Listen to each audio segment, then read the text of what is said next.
Hi everyone, Dan Alasso here again with just a quick note this afternoon.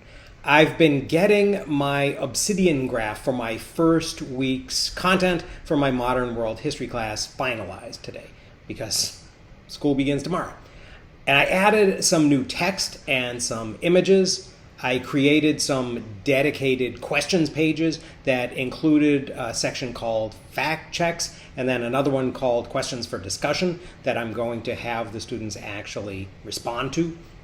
And then I added a bunch of new links that my students can follow for more information about specific ideas and names. Then when I paused to look at the graph to get a sense of how much I had done, I noticed a new little button called Timelapse. I pressed it, and this is what happened. Check this out. Now, I'm not 100% sure whether Obsidian is actually paying attention to some of the metadata timestamps that must be buried in there to figure out the order in which I added these pages. Maybe it's just entirely coincidental.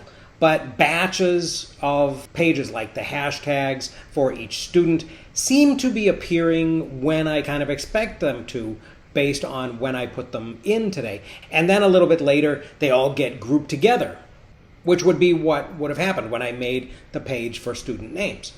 In any case, this time lapse sort of tells the story of what I spent much of my day doing today. And I suppose I'm kind of showing my geekiness here, but I find this type of thing extremely, extremely gratifying. It is really nice to see the visible results of a knowledge graph as it begins to form. It's hugely motivating. So I just wanted to share it with everybody and say thank you, Obsidian, for that little bit of reward.